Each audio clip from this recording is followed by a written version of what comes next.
Now let's talk about the average and median net worth for Americans in their 20s. Keep in mind that the average is calculated by adding up all of the individual values and dividing the total numbers.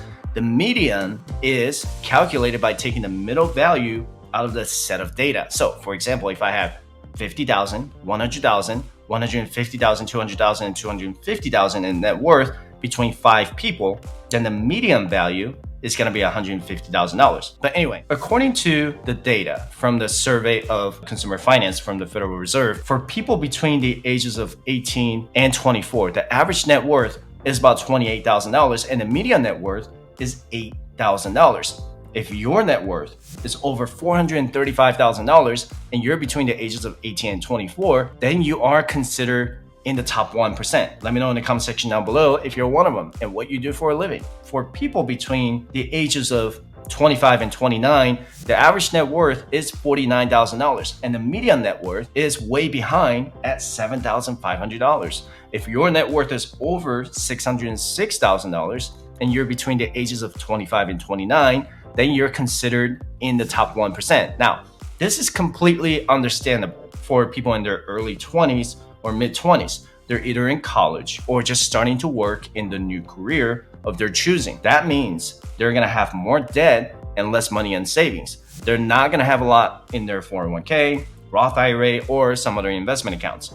And here are some common mistakes that people make in their 20s. Trust me, I was one of them. And mistake number one is focusing too much on the ROI and not your income. And I get these questions all the time from the 20-year-olds watching my videos. How do I increase my ROI from the stock market? When in reality, you should be focusing on the income where you can.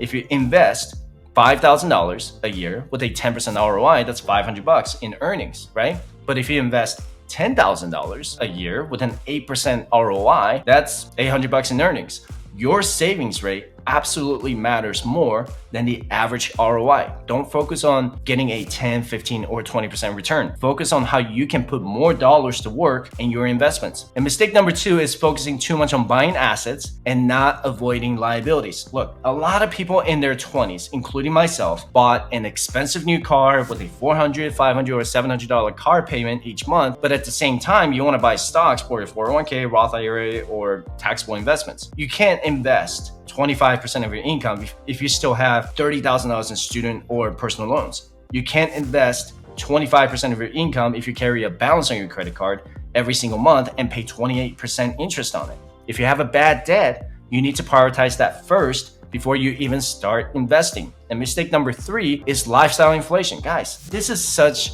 a big problem for 20-year-olds, especially for people who make over $100,000 a year in income. You'd be surprised to hear how many Americans are living paycheck to paycheck while making over $100,000, $200,000, or $300,000 a year. People in their 20s are buying brand new cars that they can't afford just because they make $100,000 a year. Just because you make $100,000 a year, it doesn't mean that you can afford a $40,000 brand new Tesla with a 5.5% interest rate. You're essentially paying for something that's going to depreciate in value over time, and buying a new car is not an investment, it's a liability, all right?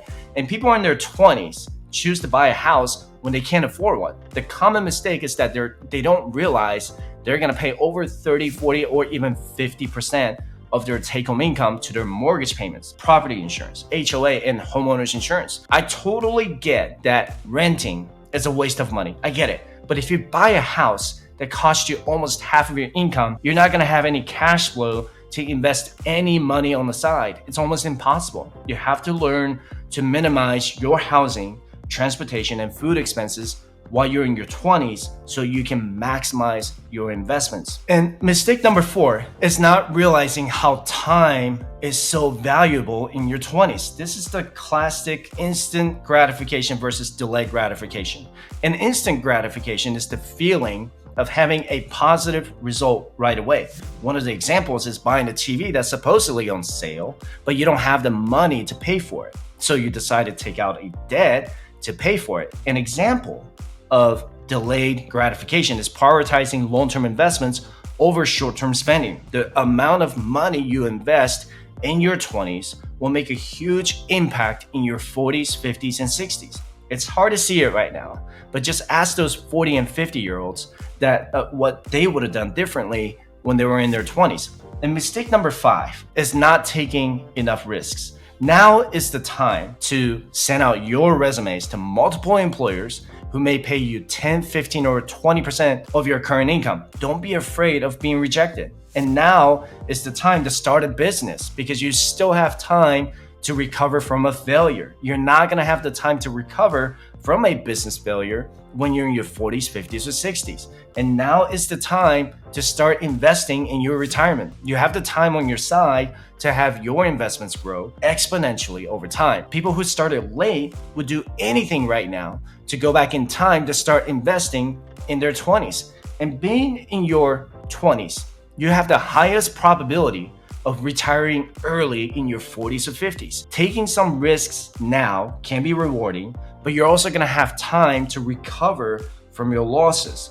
Building your long-term wealth starts now in your 20s, and every day that you delay investing is every day you delay your early retirement. And this is how I would prioritize my investments in the 20s. The first one is to make sure I have at least 6 months of my expenses set aside in an emergency fund. So if you spend $2,000 a month, then you want to have at least $12,000 in a high yield savings account. This is your personal insurance to make sure that you don't get back into debt. The second one is to invest in your 401k, but only up to your employer match. If you make $50,000 a year and your employer says that they will match 50% of your 6% contribution, then you should invest a minimum of 6% towards your 401k. If you have the Roth option, that's even better because you're at the lowest tax bracket right now in your 20s, most likely. And the third one is maxing out your HSA or health savings account if your employer offered you a high deductible health plan or HDHP. Believe it or not, you can actually invest what you contribute to your HSA in the stock market.